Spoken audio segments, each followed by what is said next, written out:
வாழ்க வையகம், வாழ்க வையகம், வாழ்க வளமுடன். குரு வாழ்க, குருவே துணை. மனவளக்கலை உறவுகளுக்கு கோபாலின் வணக்கங்களும் வாழ்த்துக்களும். அருட்தந்தை வேதாத்ரி மகரிஷியின் மனவளக்கலை பற்றி தினமும் சிந்தித்து கொண்டிருக்கின்றோம். மனிதன் விலங்கினத்திடமிருந்து தன்மாற்றம் பெற்று வந்ததனால் இந்த விலங்கினத்தன்மை அவ்வப்போது வெளிப்படுகிறது.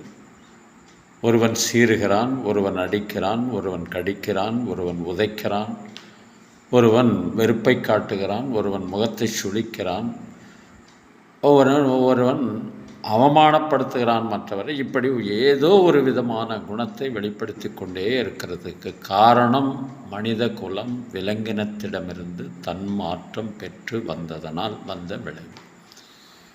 அதை மாற்றி மனிதனாக மாற்ற வேண்டும். மிருக நிலையில் இருந்த மனிதனை மனிதனாக மாற்றி மாமனிதன் என்ற நிலைக்கு உயர்த்த முடியும் வேதாத்ரி மகரிஷியினுடைய மனவளக்கலை பயிற்சியினால்.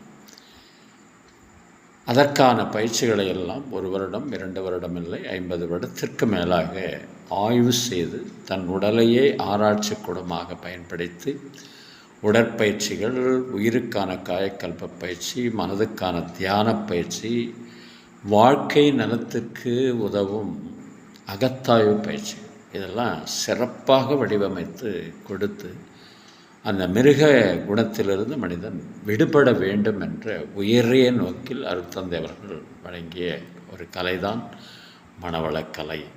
அதை அனைவரும் பயின்று வாழ்க்கையில் கடைபிடித்தால் நிச்சயமாக அந்த நிலைக்கு உயர முடியும் என்பதுதான்.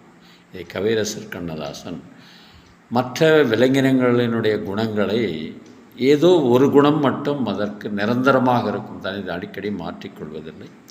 ஆனால் மனிதன் அடிக்கடி தன்னுடைய குணத்தை மாற்றிக்கொள்கிறான். அதனால் கவிஞர் வாலி அவர்கள் ஒரு படத்தில் ஒரு பாடலை எழுதியிருப்பாங்க. அதாவது சிறுவர்களுக்கான பாடல் என்றாலும் அதில் ஒரு நல்ல தத்துவத்தை இணைத்திருப்பார் கவிஞர் வாலி. ஒரு மேதை பகல் வேளை கையில் விளக்குடன் சென்றாராம்.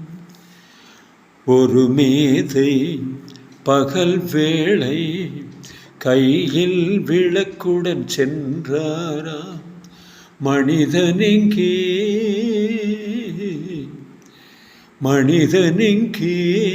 காணவில்லை, தேடுகிறேன் நான் என்றாராம்.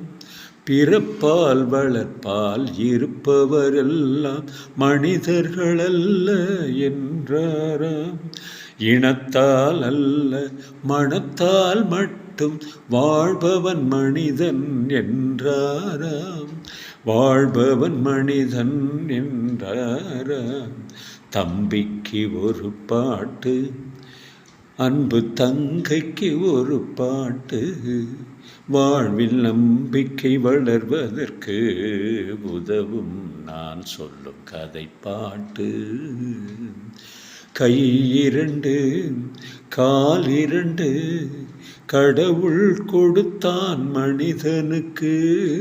கை 2 கால் 2 கடவுள் கொடுத்தான் மனிதனுக்கு. இதயம் மட்டும் ஒன்று வைத்தான் சிந்தனை ஒரு வழி செல்வதற்கு. உயர்ந்தவர் யாரும் சுயநலம் இருந்தால் தாழ்ந்தவராவார் தரத்தாலே. உழைப்பால் பிழைப்போர் தாழ்ந்திருந்தாலும் உயர்ந்தவராவார் குணத்தாலே. உயர்ந்தவராவார் குணத்தாலே. தம்பிக்கு ஒரு பாட்டு, அன்பு தங்கைக்கு ஒரு பாட்டு, வாழ்வில் நம்பிக்கை வளர்வதற்கு உதவும் நான் சொல்லும் கதை பாட்டு. வாழ்க வளமுடன். இன்று பிறந்தநாள் திருமண நாள் காணும் நண்பர்கள் மனவளக்கலை உறவுகளுக்கு அருட்தந்தையின் அருட்காப்பு அருட்பெயராற்றல் இரவும் பகலும் எல்லா நேரங்களிலும் எல்லா இடங்களிலும் எல்லா தொழில்களிலும் உறுதுணையாகவும் பாதுகாப்பாகவும் வழிநடத்துவதாகவும் அமையுமாக. அருட்பேராற்றல் கருணையினால் உடல் நலம், நீளாயுள், நிறை செல்வம், உயர் புகழ், மெய்ஞானம் ஓங்கி வாழ்க வளமுடன் என்று குரு நினைவோடு வாழ்த்தி மகிழ்கின்றோம். திருமணத்திற்காக காத்து கொண்டிருக்கும் பெண்கள் பிள்ளைகளை விளக்க நல்ல வரணம் இந்த விரைவில் திருமணம் நடைபெற வாழ்த்துகின்றோம். வாழ்க வளமுடன். வேலைவாய்ப்புக்காக காத்து கொண்டிருக்கும் பெண்கள் பிள்ளைகள் இவர்களுக்கு நல்ல வேலை வாய்ப்பு அமைய வாழ்த்துகின்றோம். வாழ்க வளமுடன். குழந்தை பாக்கியம் இல்லாத தம்பதியினருக்கு விரைவில் குழந்தை பாக்கியம் அமைய வாழ்த்துகின்றோம். வாழ்க வளமுடன். உடல்நலம் குன்றியிருப்பவர்கள், மனநலம் பாதிக்கப்பட்டிருப்பவர்கள், தொற்றினால் பாதிக்கப்பட்டிருப்பவர்கள் அனைவரும் விரைவில் பூரண உடல்நலம் பெற வாழ்த்துகின்றோம். வாழ்க வளமுடன். உலக மக்கள் அனைவரும் மனவளக்கலையில் இணைந்து உடல் நலம், உயிர் வளம், மனவளம், நட்பு நலம், ஆன்ம தூய்மை, இறைவனொரு பெற குருவருளும் திருவருளும் துணை நிற்க வேண்டி வாழ்த்துகின்றோம். வாழ்க வளமுடன். நீங்களும் உங்கள் அன்பு குடும்பமும் வாழ்க வளமுடன்.